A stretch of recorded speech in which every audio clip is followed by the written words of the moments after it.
Hey, this is Tony Soprano, and you're listening to Jersey Boyz Podcast with your hosts, Dave Sturchio and the Ernst boys. I mean, I could give a shit about the Cowboys. We're in New Jersey. These guys got balls being Cowboys fans in Jersey. Anyways, enjoy. Well, whatever. How about this, Cowboys? Yeah!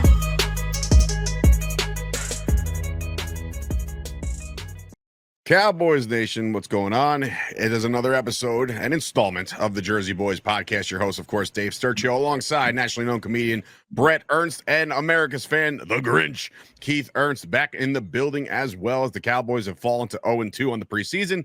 Doesn't matter in regards to the record. Who gives a shit? But it didn't matter. The game didn't ruin my weekend. Keith Ernst ruined my weekend. We'll get into all that and so much more as Cut Down Day is approaching us next Tuesday. And, of course, you have one more game to be played against the Atlanta Falcons in Dallas this weekend, Friday night, as a matter of fact, not Saturday night. So a Friday night game for the Cowboys. But, Keith, how are we doing, man, after a second straight loss and a stellar performance out of Joe Milton Jr.? So it's you said it, I ruined your weekend, but it starts with that fucking game. It starts with that game because that's where it all comes from. So. Yeah, I mean, look, the Cowboys, obviously, you know, there's a lot of things to fix, a lot of things going into the final week of the preseason. Cut Down Day is a big one because there's a lot of decisions for this team to be making. Really don't know which direction they're going to go in, but we do know that Joe Milton Jr. or Joe Milton III, whatever you want to say, is going to start for the Cowboys on Friday night. Bro, go ahead. Well, Bret was going to say something. What were you going to say? Oh, no, I was saying he was being sarcastic about or joking around about it because I was asking him, I'm like, what the hell were you guys even talking about?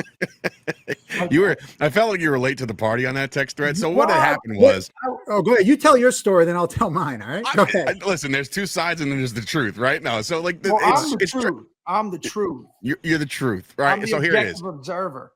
Let me break this down for everybody outside the he doesn't play biases towards me. Come on, you know. No, well, listen, you're right, because like when we got on before you got on, he was like, "That's who he is, man. You're gonna have to deal with him." Well, that's Grinch. The kid, he's a wealth of knowledge, and you know, you're gonna have to deal with the Grinch. Which I will say, last week's podcast was so boring without you, bro. It really was. It was I hard. liked it. I listened to it. I liked it. It was good. Terrible. You know what it is? We lack the insight a little bit more when you're not around. Like me and Bret can talk. You mean like Bret saying that Mike Sherrard came after Michael Irvin? No, Mike Sherrard was before Michael Irvin. No, I said he came. Oh, was he? Yeah. Yeah, like that. Oh, good. Like little nuances like that. So let me paint the picture for you. The Cowboys have their game. We'll get into Chris the game in a Johnson. minute. Yeah, Chris the CJ2K. I kind of understood that though. I did too. So I didn't think he was wrong. Right. Yeah, I didn't think he was wrong. He was on the Titans. Yeah. I was rolling with it, but he was like, no, not Chris Johnson. I'm like, well, you could have rolled with that. But anyway, so obviously Joe Milton, the game happens. We all watched it. We're all there step by step, play for play. He had a very bad start again. Finished, mediocre at best. So Keith's text to me was that we need a backup quarterback, right? Or something like that. That was the we premise. all agree. We all agree that actually, I went a little more in depth than that. I brought up the actual day when the quarterbacks will be available when they're getting cut. Right. And I think that was August 28th or something. I don't remember. Yeah. Well, I said, we gotta find a backup quarterback, a reliable backup quarterback immediately. Yeah, immediately. Which is not out of the realm of reality when it comes to what we see with our eyes. We could talk right? about that too, by the way. We could always talk about the quarterbacks that are on the brink that are decent backups. Not now, but that we pick up hopefully if they are cut. But anyway, go ahead. I think I'm frozen only because I'm getting a phone call, but don't worry about that. But the biggest thing was, and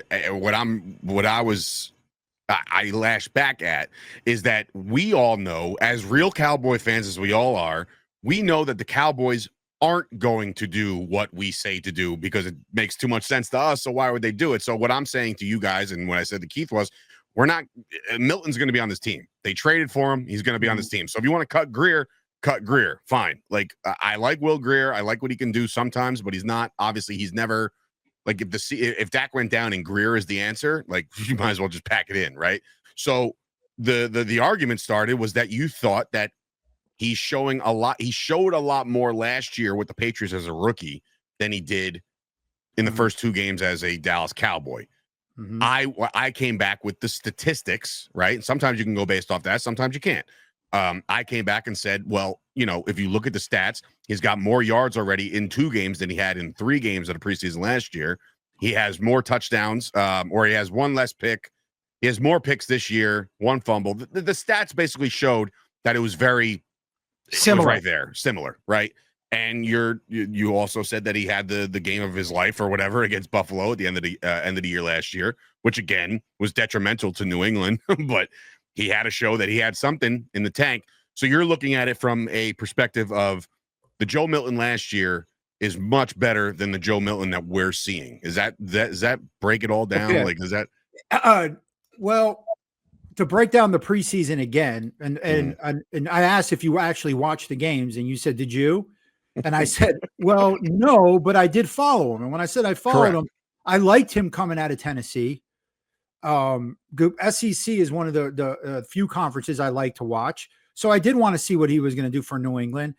And I guess the thing that stood out in my head, because I'm not Google searching, I just remember seeing that he had a good preseason, was his last preseason game, which I did have to Google because I'm like, why did I think he had a good preseason game where they won 17-3 and he led them to 2 touchdown drives at the end? One was a 38-yard bomb. Like, he looked poised, all this shit that they said in that last preseason game for him. So that's what stuck out in my head about Joe Milton. Plus the regular season finale where he had the 110 quarterback rating for the Patriots and had the highest PFF of any quarterback that week. Now we could sit there and say, oh, the Bills benched their starters, but guess what? That's still better talent than what he's going against right now. In preseason. Fair, because they made the 53 of the Bills. Yeah. So the backups of the Bills are not the backups of whoever he was playing last year. Exactly. So what he did then was very impressive. So I only posed the question, and I'm not defending Joe Milton because I have my own eyes and I see for myself now when I'm watching with them, he is playing awful.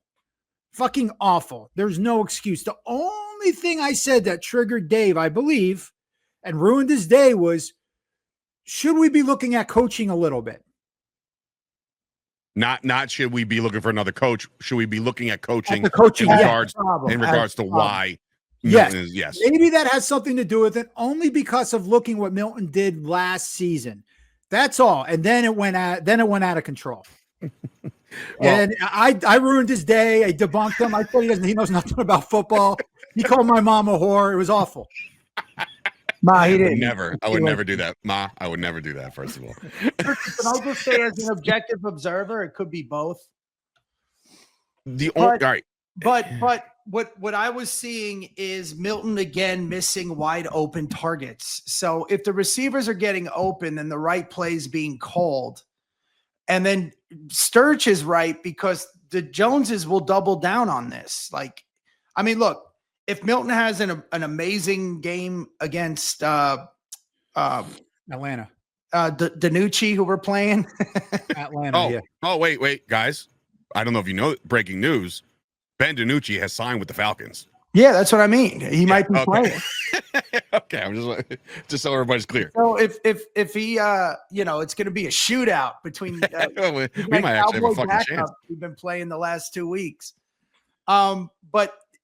Milton's just been missing, and I'm in agreement with both of you, and I'm not just trying to be Sweden here and neutral, but they're both valid points. So we got to see how Milton does this preseason game.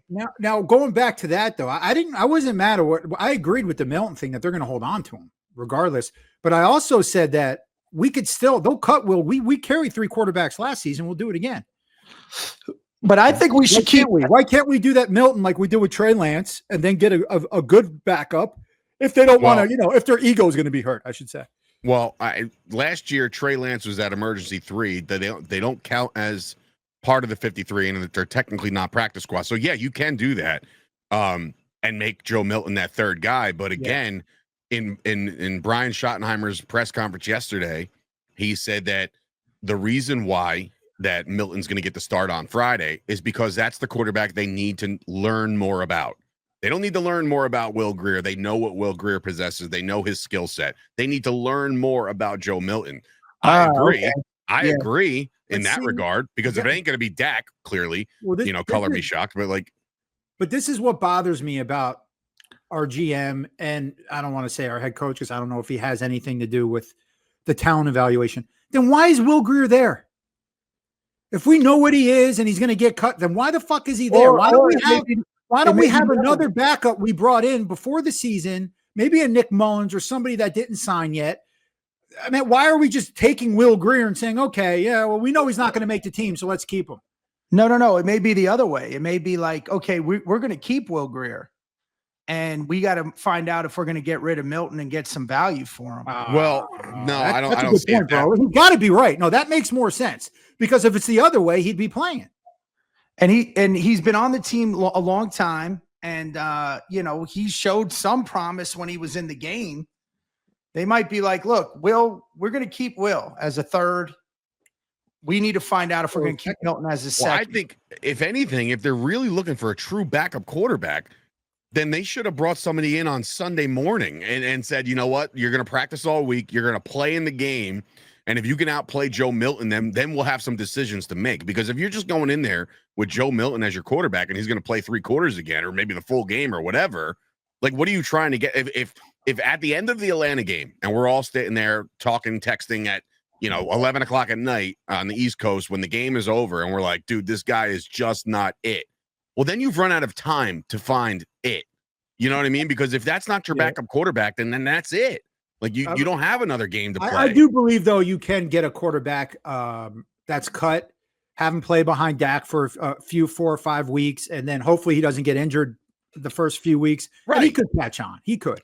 Yeah, I understand. And you know what? There was a rumor yesterday that the Giants were fielding calls for Jameis Winston, and I was all over that. I was like, oh my God, I would kill to have Jameis Winston as the backup quarterback of the Cowboys. Kill for that.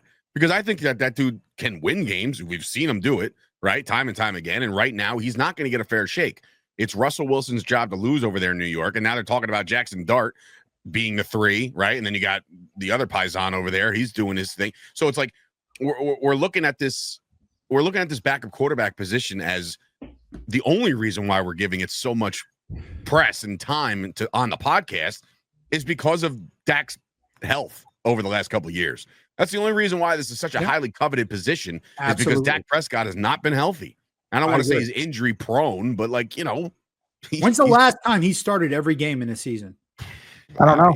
I would have to go to the first season on that. Well, wait, did he do it? No, I think he did it in 2023. Maybe I would have to go to his. Because I'm trying to think when Russ filled in for him was 2022. Those 3 games or 4 games. No, yeah, 5 games it wasn't it? I'm just saying. I think that Dak, it was 2023. I think he played that whole season when we lost to Green Bay. 2020. I'm looking right now. 20. Well, no, dude. I mean, the last time he did it, yes, it was 2023. It was that's the last year. time. Yeah. But so just it's possible. 2021, 2019, 2018, 2017, 2016, he started all the games. So we can't really we're basing it off of a bad broken ankle in 2020 and then a shitty 2022 and then a shitty 2024. So those are the 3 years that he's lost. When he hurt his hand. Yeah, that was that's 2022 though. That's 2022. He missed 4 games.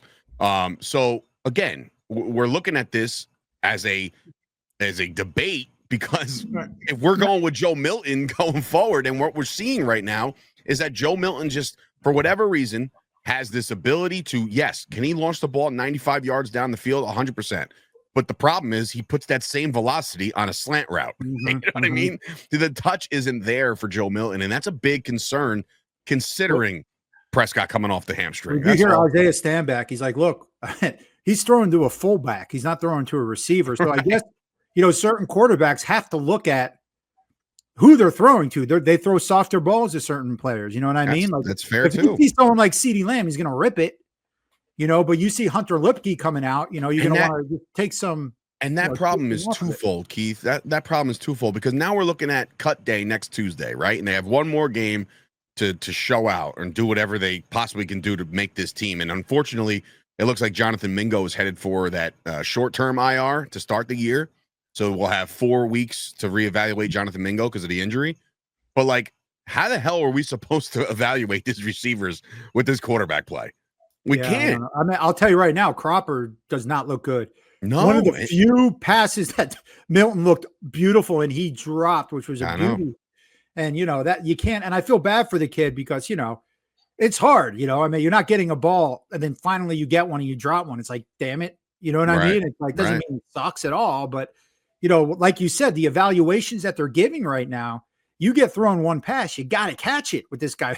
Because outside of that, outside of that, you got to go to practice and you got to he's flashing in practice. Yeah, okay, against our not so great corners right now. You know what I mean? So how are we supposed to evaluate the wide receiver? And we got a shit ton of them, right? I was listening to Patrick Walker this morning about some of the receivers that might be on the chopping block because they just haven't seen enough, and all signs are pointing to Jalen Tolbert sticking around, right? But they're talking about a trade, right? With Tolbert? Yeah, I mean, there could be some trade packages because now you're looking at a team like Trayshawn Holden has shown a lot in practice, but then like you see one big catch out of Mingo and you're like, ooh, there's Mingo. And then he gets hurt. And then you're like, all right, there goes Mingo. So it's like you're wondering who's going to stand out. Kavonte Turpin, yeah, he's on this team. He's not going anywhere, right? He's our special teams, all pro special teams member. So he's going to be a third or fourth receiver. So now you really got to find out who's going to step up into that 3 spot. And, we've got guys like Ryan Flournoy, who's that's a little something. That's what's annoying to me is that by having a guy like Milton in there doing what he was doing, we can't, it's hard for us to evaluate anything. That's right. That's what Coach has been saying. Yeah. It's like, okay, now we have this crapshoot. Because God, he was missing wide open guys, and like he said, they were dropping balls, because they're getting shot out of a cannon. That used to be a joke, when you drop a ball in preseason, like the first words out of your mouth is "it's cut." You know what I mean? Yeah, exactly. But now you're looking at it, you're like, yeah, he might be cut. Like there's not enough. We can't put a cohesive drive together. So we got to decide between two things in here. Who would we rather evaluate? A backup quarterback or a receiver? And what I'm trying to say to make the team. So they're going with Milton. And I agree. I would start Greer, give Greer the weapons that Milton has in the beginning of the game, the offensive line he has in the beginning of the game. And obviously, let's see what he could do with these receivers to give them a shot. Milton has had his shot 2 games in a row, and he looks awful.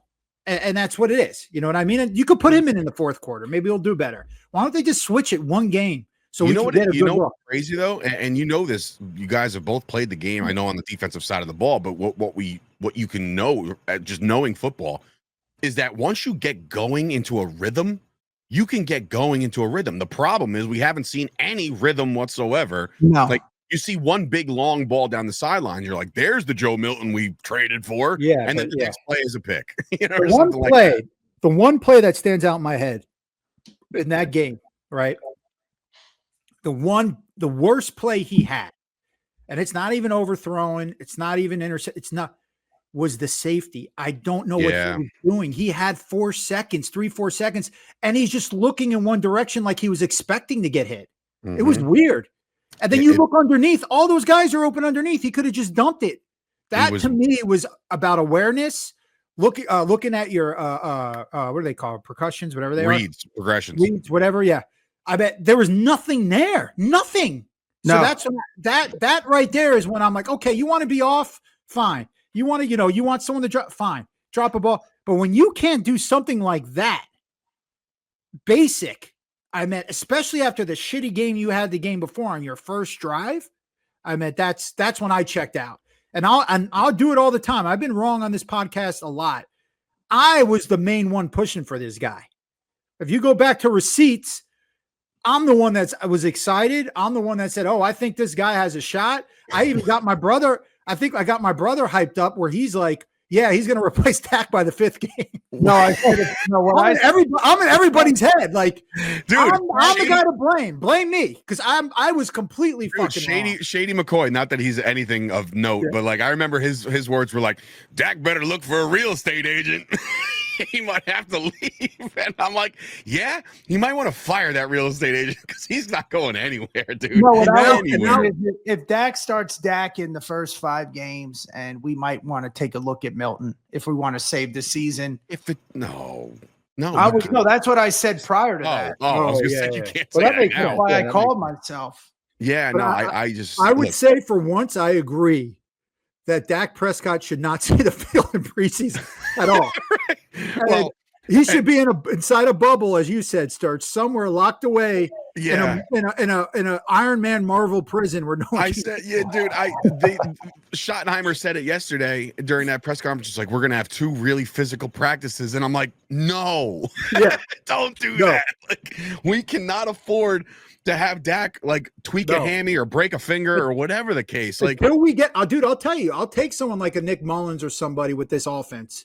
You know what? All right, I'm just saying. We could bring, hot take here. Who I would take. I would in a swap of styles.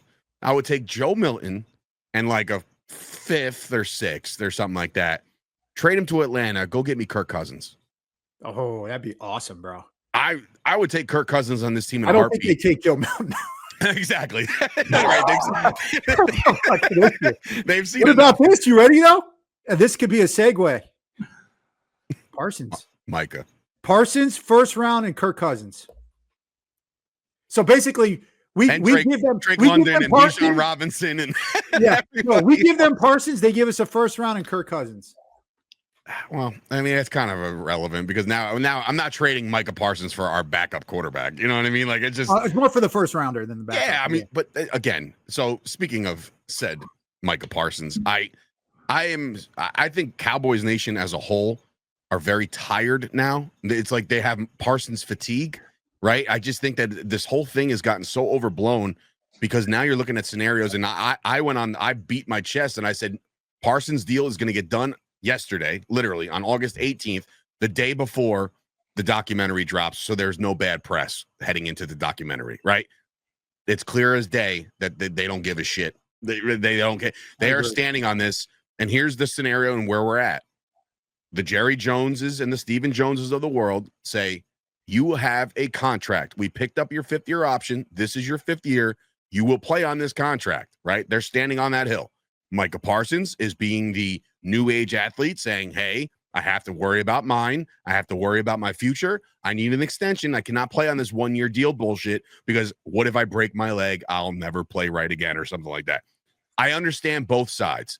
The issue is there's been no communication. What the fuck is the holdup? I don't understand. I don't get it. If there was any negotiations in March and April, like they said, when it comes to like, oh, they had a handshake deal. This is what we want to do, blah, blah, blah, blah, blah, right? That doesn't work. It's not 1989. You can't shake hands with somebody and say, oh, that's it. You know, like that's not it. I think what I think is we have 2 weeks after this Friday night that they'll get it done or they'll make a decision. They have to. Look, I want them to go one way or another, you know? Just sign them because we got our asses kicked on both sides of the ball. A lot of it was not the defense's fault. I meant the time of possession was ridiculous. Yeah, no, this last game. Sanborn looked good. I like Shamar James as far as linebackers go. Keith, you ready for this? Oh, sorry. Go ahead. Leafu and Gavone Clark played pretty good. So that's the topic of that I had to bring. I was eating my breakfast watching Patrick Walker, and they're going over, you know, their cuts and stuff like that, or they're trying to narrow it down to 53. And the host asked, he goes, would you say that the linebacking core is the bright spot of the 2025 preseason? And I'm like, Keith is going to lose his shit. I was like, there's no way. And it's true, though. Like the guys that are actually playing the best football out of everything collectively, I agree. games in, just 2, is the linebackers. And it's weird to say that because of the depth we thought we didn't have. Yeah, and and I'm realizing more this time that it's our D line that looks awful. Yeah, that's what I was going to say too. We had our linebackers. Our linebackers are actually filling holes, and you know, even if they're tackling 4 or 5 yards down the field, it's because the D line's getting blown up. But at least they're getting there as quick as they can, and making good reads. The D line looks fucking awful. Awful. But you agreed there was no Osa. There has been no Osa. That's one player, man. I understand, but sometimes that's all you need. You know, like sometimes that's all you need up front. right now, Mozzie keeps getting blown off the ball. There's a lot of rumors, heavy rumors that Mozzie might be on the way out. But again, I try to take it from a realistic standpoint. The Dallas Cowboys drafted him in the first round. They are not moving on from Mozzie Smith. Well, let me ask you a question. I think, though, I mean, he might be going down the same route because Taco was released or traded. RJ Ochoa brought that up to me. I was like, not since the Taco Charlton debacle have we ever really parted ways with somebody that we highly coveted like a Mozzie Smith. But Mozzie's getting blown off the ball, and Jay Toia, or their 7th round pick, he seems to have a little bit more size and more like fill the gap and more, again, then you have Solomon Thomas, who also hasn't played. He's going to be playing D tackle. So, is help on the way in regards to the depth chart, meaning like the first stringers, let's not worry so much.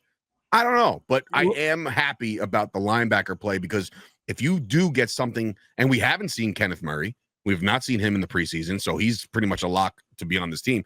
But we've seen Sanborn, we've seen Leofo, we've seen Damone Clark do his thing, right? So now we're talking to Shamar James. We're talking about all this, and then you get to add a primo linebacker middle of the year in Overshawn.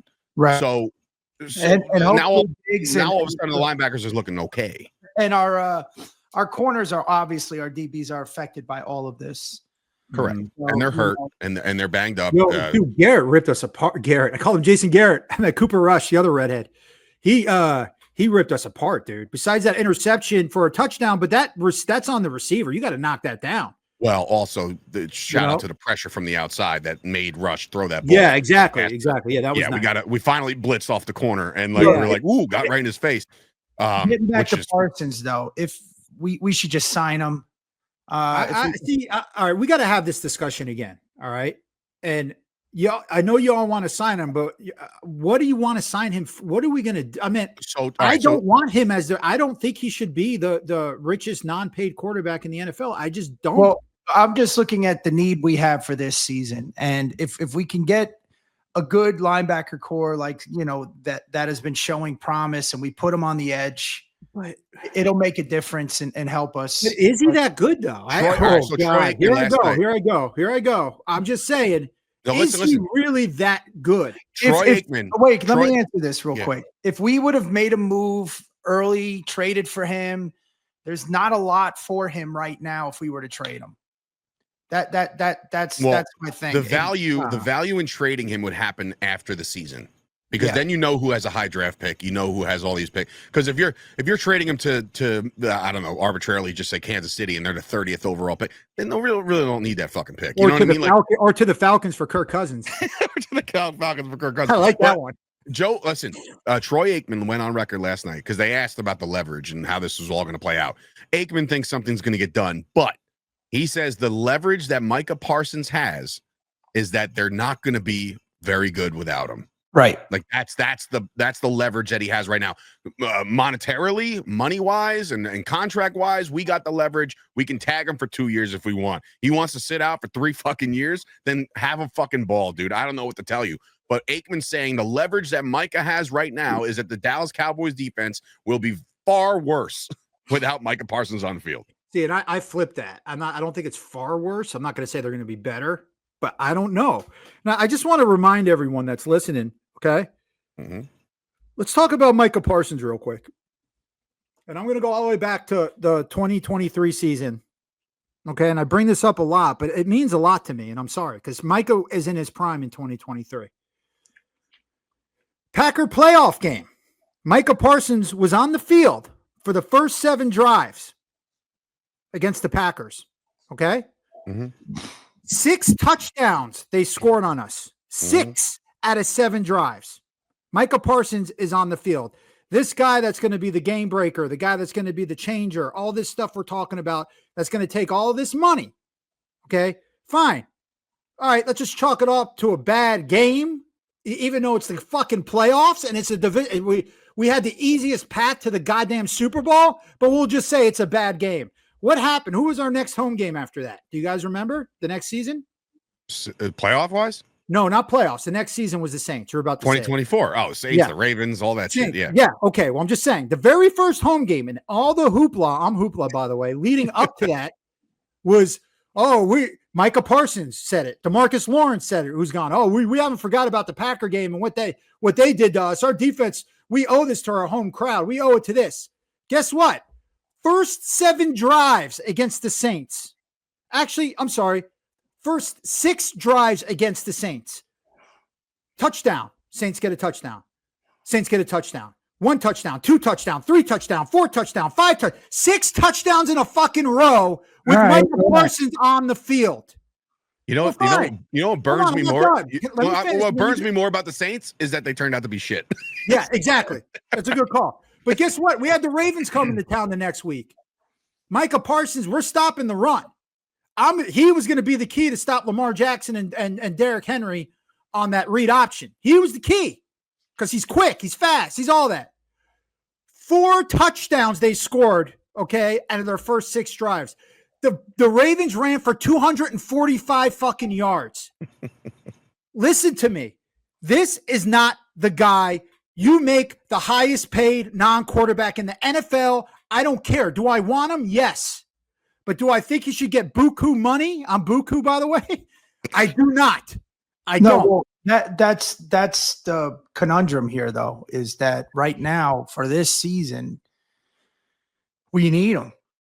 Or what you're just saying is look, we tag them. Well, so the pushback online, as far as where I live on the Twitterverse, is they're like, we need him to win.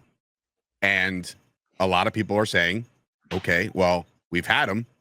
We haven't won. So what exactly are we getting for that money? Right? And you know me. I was banging on the door for Dak to get paid, for CD to get paid, right?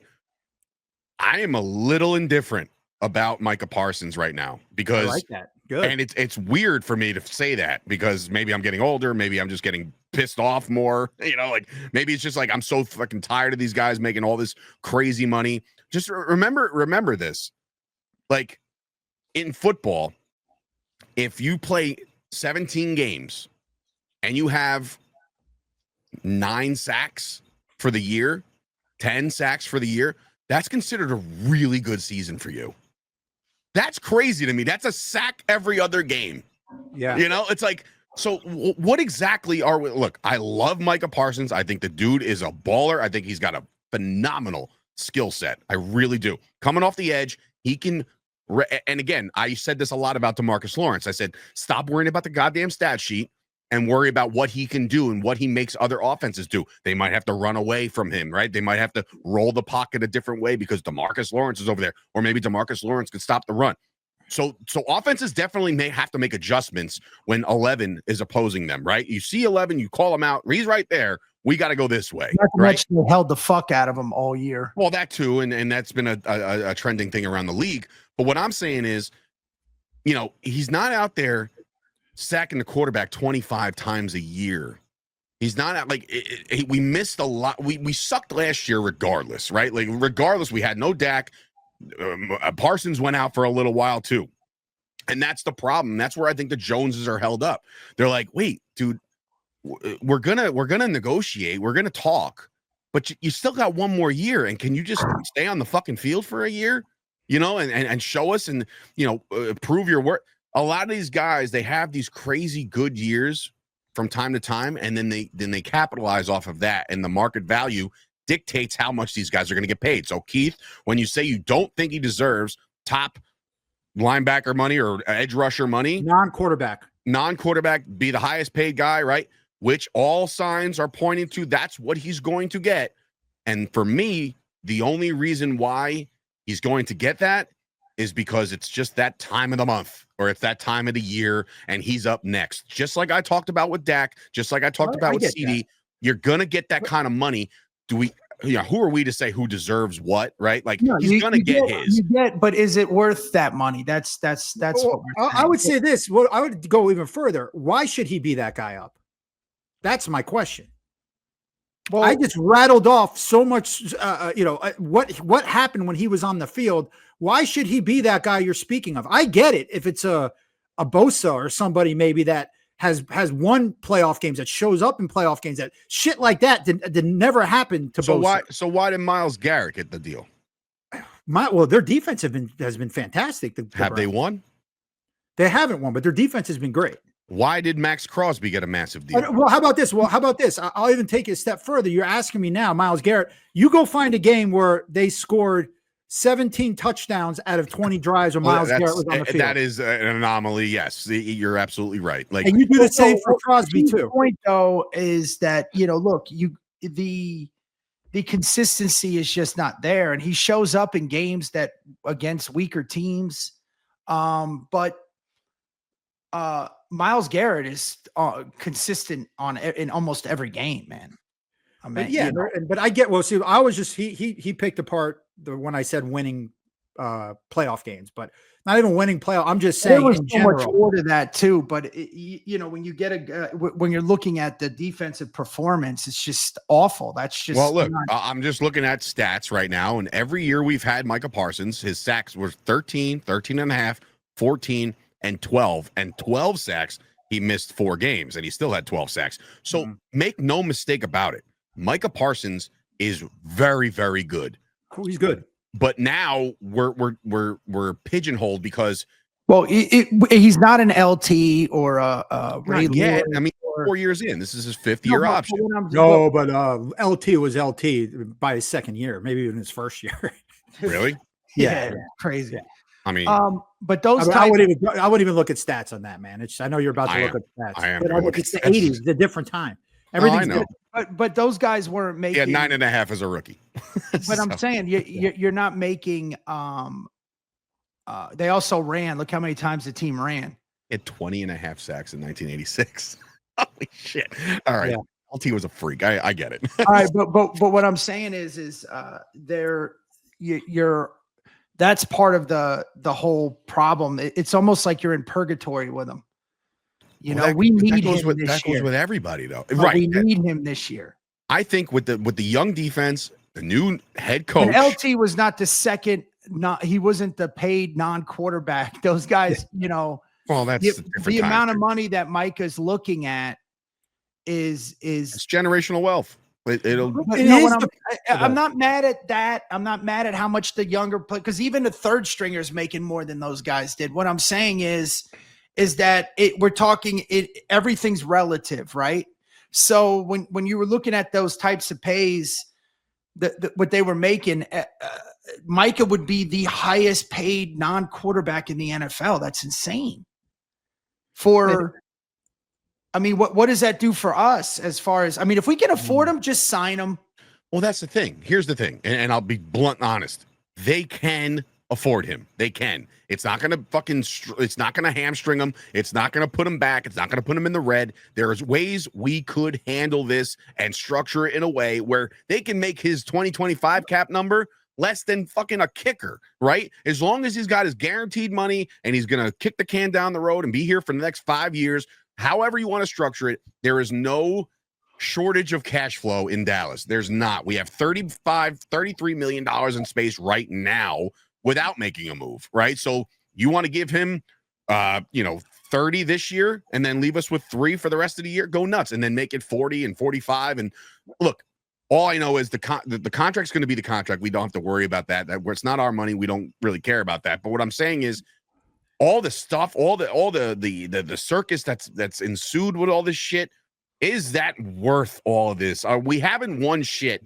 with him. We haven't done anything in the playoffs with this game record on the field, right? So, I understand Keith's point to 100%, and I'm sort of siding with Keith here, and I didn't think I would ever do that. I'm always like, pay him whatever he wants, just fucking get him on the field. This one, it just feels different. It just feels like. In Parsons, you know what I think it is, right? Keith? Cut you off. No, I think it is. I don't want to play for the Cowboys anymore. He said it. He said it in a fucking I know that tweet. still bothers you. I think that bothers me more than anything else, because when you're offering, you're like, you know what? If you don't want to pay me, trade me. And that's the verbiage you should use. Not, if you don't want to pay me, you know what? I kind of don't even want to be here anymore anyway. That's where he's doing that. He's doing that to get the victim leverage. It's all. He got the Joneses. He got the Joneses to spin. He did. So I was going to say, though, in Parsons, defense too is he's never asked to be the highest non-paid quarterback. He even said he doesn't need to be. So I don't know that Well, too. he said that before Mulugata got a hold of him. That's the His problem. agent, right? But His we don't know what the agent. He was ready to handshake and say, "Hey, just call my agent with that figure. We're good. I'm good on that. Let's do it." Yeah. Right. And his agent was like, "Whoa, Max Crosby needs to be paid. Myles Garrett needs to be paid. Why don't we wait until these guys get paid so then you can make more?" And Mike is like, "Yeah, whatever. Just I want to be a Cowboy." Yeah. Okay. Yeah. But Mulugata's getting 10%, dog. Yeah. You know, he's going to make sure he gets his. This is how these agents work. Bret knows that. He has an agent, right? Like this is how it works. You want to get the biggest paydays, not only for your client, but because you're going to make bread too. That's where it works, man. It's business. So, yeah. So that's Micah. And so now I bring the question up because this was also a heated topic on the text thread. Was your faith in Brian Schottenheimer 2 games in, right? And I'm trying to tell you a million times over and tell everybody on Twitter that Brian Schottenheimer has literally said, "You're going to see nothing. We're going to show you nothing. That's it." The problem is his nothing has also sucked. So that's why I think but his nothing is mostly on Milton on offense. I agree. You know, I agree. I'm on that side. I'm saying the reason why his offense looks like complete garbage is because we are getting nada out of the quarterback play, like zero. I mean, here's my thing. 7 passes in a row. That's what I was just going to say. That's coaching right there. I mean, the first 7 plays we ran in preseason was with Joe Milton throwing. Like, we got to. All right. So let's talk about. You want to evaluate him. How are you going to evaluate him? By handing the ball off? Well, not 7 times in a row. I mean, you got to listen. That's that's another anomaly that nobody. Is also for the coaches. It's situational calling. Yes, that has to do with coaching. It's all part of preseason, man. Yeah. So listen, I mean, a good example, and this is what bothers me about we're not going to show him nothing and that's not. I'm impressed with what the Bengals did yesterday. They threw everyone out there. Joe Burrow led 2. He was running around. He got killed on one play. I don't know if you saw. He got killed on a couple plays where I was nervous. But I'm just saying, though. I mean, and then I don't know if we've all seen the Troy Aikman clip where he's yelling at the offensive line. You guys remember that? Yeah, bro. You know that. You got a head coach that wants to pat everybody on the ass. No, that's a different one. I'm talking about when he's yelling at the offensive line. He's walking by him going, "You guys haven't done shit. You're getting knocked around. What's wrong with you? This is schoolyard shit or whatever." Yeah. This is great school shit or whatever. I just found this out. That was a preseason game. So that's my point. That's what winners do. That's how they act. That's how they. So I mean, this whole thing with the preseason, we're just doing that bothers me a little bit. Well, Schottenheimer has said that he's not calling. He's going in these meetings and saying these are not preseason games. Like these are not like you're not supposed to. You're saying that he's not showing you nothing, and that. But not only that, I've noticed even the energy levels down. The stupid penalties, like stuff like that. I am concerned now. Let's talk about him for a second. What do we know about him? Well, we know he's the son of Marty Schottenheimer, right?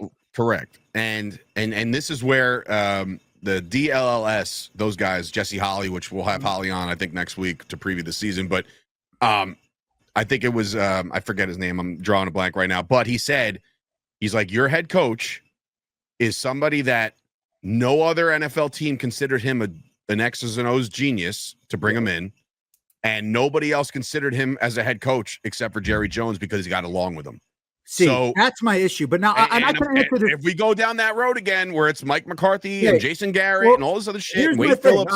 I kind of did a little research on this. All right. So his best coaching was offensive coordinator for the Jets with Mark Sanchez. They went to the AFC title game. Yeah. 2 years in a row, even though their offense was trash, but the defense carried him with Rex Ryan. Those were his best seasons. He worked his way down. When I say that is when he got to an offensive coordinator, then he worked himself down to a quarterback coach. Then he got himself down to where no one wanted him in the NFL. He went to college. So you know who he played for in 2015? Georgia. Yeah. Not played for a coach. Sorry. Yeah. He coached for Georgia in 2015. That was Florida. But all right. No, it was Georgia. So he coached for Georgia in 2015. He lasted there 1 season. Kirby Smart came in. And those who don't know who Kirby Smart is, he's the head coach of the Georgia now, who's led them to 2 national titles, and they've been pretty much a powerhouse since he got there. The first thing he did was get rid of this guy. Okay? He comes back to the NFL. He's getting jobs as passing analyst, whatever defensive what he was passing game coordinator and shit. Passing game coordinator, and all of a sudden he's a head coach of a team. That's what's making me raise questions a little bit. You get what I'm saying? I'm not saying his time isn't coming. I'm not saying he could be a great coach, but why? The Jets didn't want him. The Ravens didn't want him. All these other people didn't want him. He went to college, got the boot, came back, started in the videotape room again, and now he's the head coach of the most affluent franchise in the world. That's why I'm questioning the Milton thing. That's why I'm questioning some of these things. The only reason why, and I hope I'm fucking wrong, but my thing is I'm not giving him shit, dude. I don't care if he makes them run when they fight. I don't care what he says in a press conference.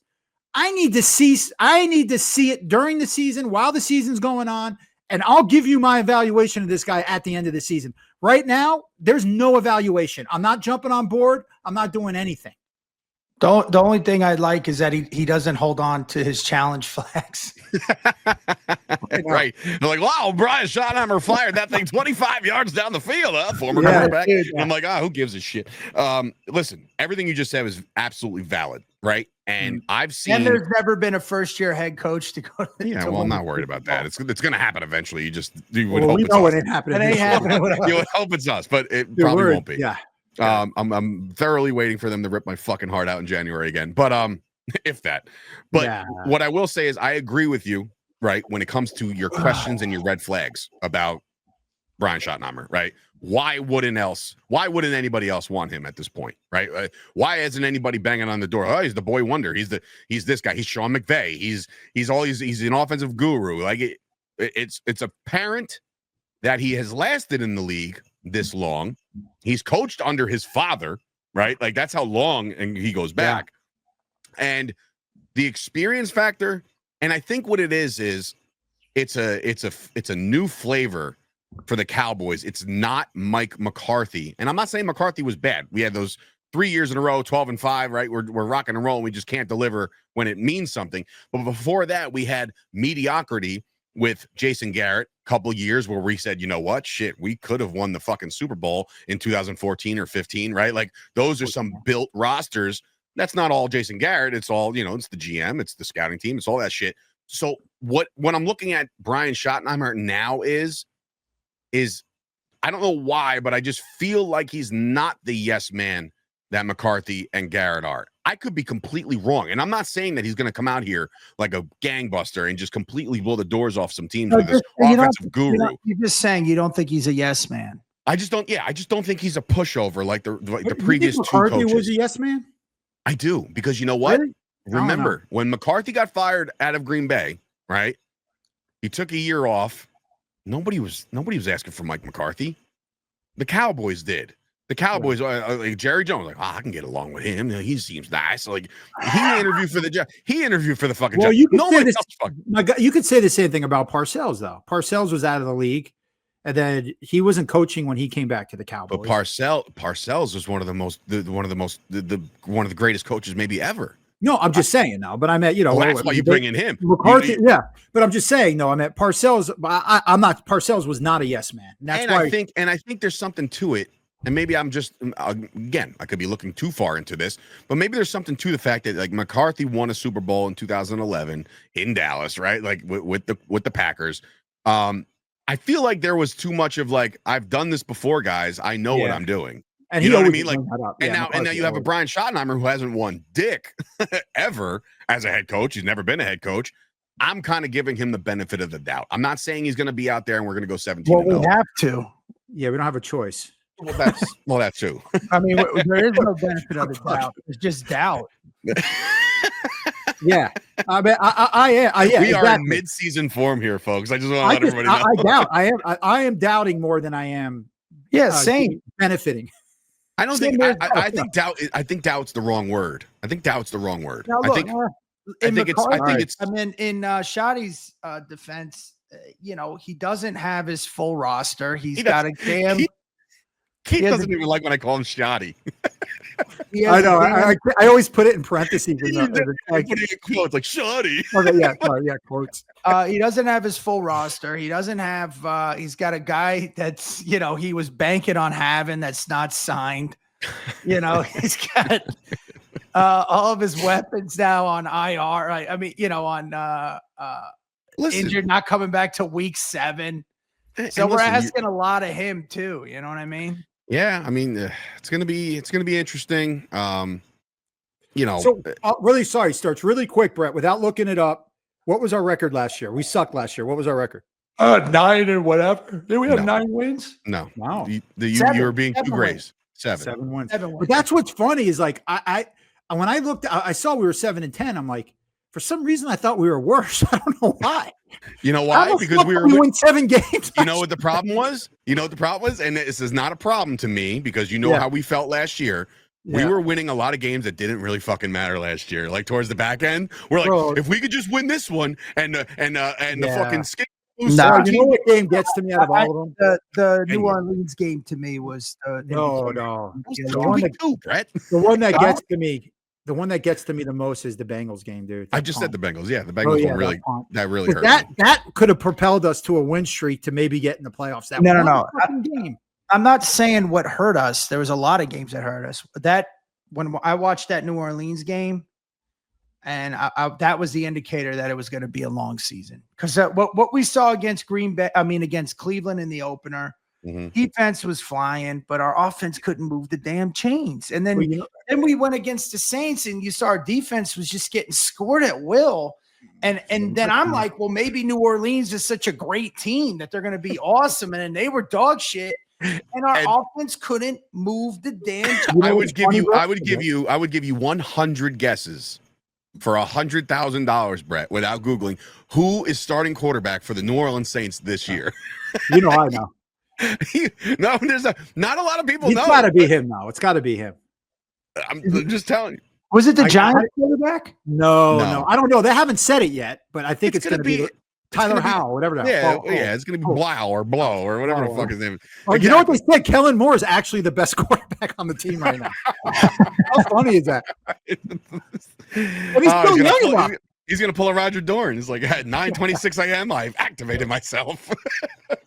But you know what's funny too is that, and I remember after the Cleveland game, because remember before the Cleveland game, I said we were winning the Super Bowl after the Cleveland game. Before the Cleveland game, I came down on our defense saying, I got to see it. We're gonna get ran over. We're gonna suck.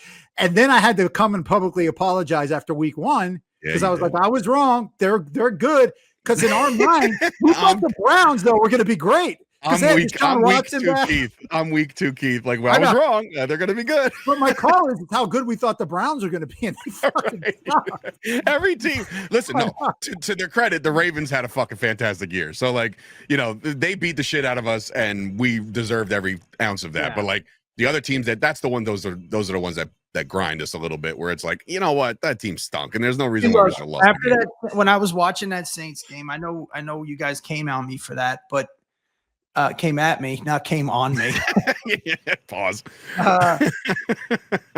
There just was no cohesive. I came on you after the Browns game, dude. Yeah. Well, I bet you bring that up, and we get that. But I meant when our defense gets scored on the touchdowns the first 7 drives. Yeah, but it's still. I couldn't. I mean, it's good that you look past that and you're looking at the offense. I couldn't wrap my fucking head around how shitty our fucking defense was. Well, because look, in order for a team to be well, some sides of the ball are going to play bad or worse than the other. Not that bad, but when we knew we had concerns on defense, right? Which we thought were answered, and then the Saints were just scoring at will, but our offense still, and that is going to be a question because when you have talent, people tend to overlook it, right? When you have a guy like CeeDee Lamb and Dak and you had top tier talent that everybody's hyped up on. What's his name? The running back Pollard, and hey, we got the talent. And then you had the tight end position. What was his last year? Berg. Yeah, how's he doing? He's good. I think he's due for a decent year. Yeah, he's good. All right. But football's such a unique game where everybody on the field, and we've talked about this, you have to have at least 9 players doing their job in order for an offensive play to work. And when you don't have that cohesion or cohesion going, that choreographed play of, like the synchronized swimming. If they're not all choreographed, if they're not on the same page, that's a problem too. And that all comes from coaching, and it comes from these guys needed to be where they were. And it just was a shit show. It just seemed like it was just all over the place. Yeah. And then you see glimpses like against Washington, or who will be good this year. Washington's going to be, I think they'll be good this year. Yeah, so, bro, I'm looking at that Saints game right now. The first six guys are hung up on the fucking Saints game. The first 6 drives of that game, we scored on 5 of those. Yeah, we were in field goals. True. Field goal. And they were like 80-yard field goal. But field goal, touchdown, field goal. Yeah, I dare somebody to. Yeah, it was 16. It was 16. We had scored 16 points in the first half that game. And then I dare somebody to kick it off and have it land in the landing zone and go and give us a 40-yard touchback. You're all fucked. We're getting 3 no matter what. Yeah, I know. It was all Aubrey-matic. That's what I was saying. Aubrey's going to kick the shit out of that ball this year. Bright spot on the team. It's unbelievable. All right, so look, we're heading into the Atlanta game, last game of the preseason. What Atlanta are we looking for? Looks bad too, man. I mean, everybody looks bad right now. Nobody actually. I don't know. Yeah, they're not playing panics right now. Keith, what are we looking for? We got position battles. We got possibly Jaden Blue coming back to get his first live reps. The running back room is very interesting right now because Javonte is not dressed in the first 2, meaning that number 1 running back spot looks to be Javonte Williams to have. Yeah, and so I don't understand that at all. I don't really understand that either. Dude, go ahead. I was going to say, I don't really understand that either, considering he's coming off injury too, or at least a little bit of banged up injury. He's not even a proven one yet either. It's like, what is this? It's not like we got Derrick Henry or someone that's Josh Jacobs, someone that's been around. I mean, well, we got Derrick Henry at home. But I'm just saying, it's generic. I agree. Why the fuck David Williams? Wait for Williams to come after you. Oh, you guys are in trouble. I'm him. Hey, well, listen, when he was on, he had himself a couple fantastic seasons. But he did. No, he really did. He's a very capable bell cow running back when he's going. You just got to stay. Has he rushed for over 1,000 yards once? Yeah, Javonte Williams 2 years ago, I believe, if I'm not mistaken. Pre-injury. Hold on. Javonte Williams. Pre-injury, he was definitely a lot better. All right, maybe he didn't. But no. No, he didn't. His rookie year. My point is, 2021. But they're treating it like he's some kind of like he's freaking like, why isn't he playing? Like, what? Honestly, 2022 is when he got hurt. I'll be honest with you, buddy. I'll be honest with you. I'd start our young guys. I'd start Mustafa, and Blue. Those are the guys I even texted in the group. What the hell is Miles Sanders doing in there? And I know he needed burn. We know what he is. His NFL legs are gone, bro. When I say his NFL legs are gone, a lot of these guys, after they get off that NFL high, they lose a step.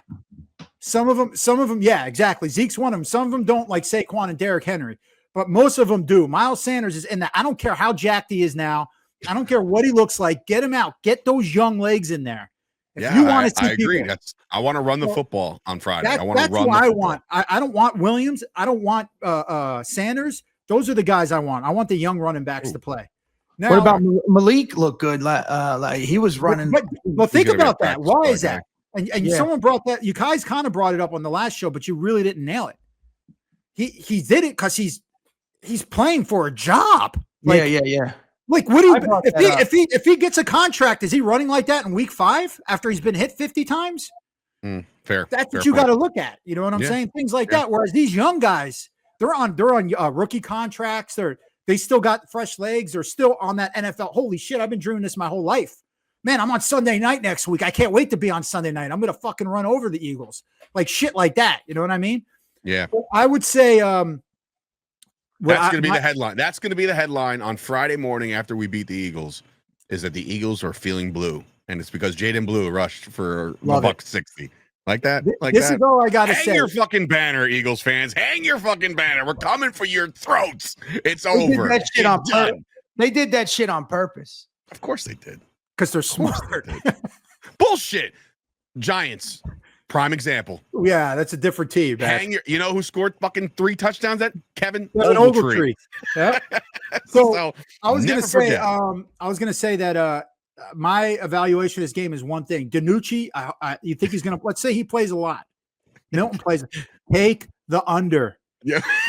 Listen, the over. We're gonna win this game 6-3. 36.5 right now. Oh my God. If both of those guys are playing, there's no offensive touchdowns going. There's field goals, maybe a pick six on each side. Give me So something out of the receivers. Give me a running game. That's what I want to see. Establish all some I'm kind saying. of Take the tempo. under. That's my Take the under. Keith's evaluation is take the under. I like that. Let's do that. I want to see the linebackers fly around the ball again. I want to get some fucking pressure up in the interior defensive line. We'll see how many snaps some of these guys get. We'll find out. We'll reevaluate this. And again, week 3 of preseason is when they make the team. It's One dress person that rehearsal made now, the team, I think, one person, and I discuss in my memory, Hunter Lipke. He did not have a great preseason to that third preseason game a couple years ago. And I think that is what, and obviously Deuce had that's been keeping him in as well. But I meant this preseason game, the third preseason game is what kept people like Turbin and all these players that can excel in that last game. It's almost like, the last thing that you remember, right? Yeah. The last thing I remember from this guy is him blowing it up on the third game of preseason. So don't forget. Tell me if Milton, Victor Cruz. Yeah, just remember that. Let me tell you something. If Milton threw for 300 yards this game, we're going to be talking differently.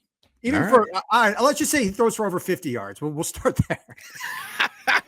Let's say he completes 2 passes in a row. Then we're talking we're fine. We're fine. A backup quarterback, just complete 2 passes in a row. I got to go. All right, guys. All right, ladies and gentlemen, this has been another episode of the Jersey Boyz Podcast. Get yourself involved on Friday night. We'll talk about the cuts next week. For Dave Sturchio, the disappearing act that Keith Ernst is, and of course, Bret Ernst. We will talk to you guys next week. And of course, as always, how about that, Cowboys? Good night, everybody. Good night. Hey, this is Tony Soprano, and you're listening to Jersey Boyz Podcast with your hosts, Dave Sturchio and the Ernst Boys. I mean, I could give a shit about the Cowboys. We're in New Jersey. These guys got balls being Cowboys fans in Jersey. Anyways, enjoy. Well, whatever. How about this, Cowboys?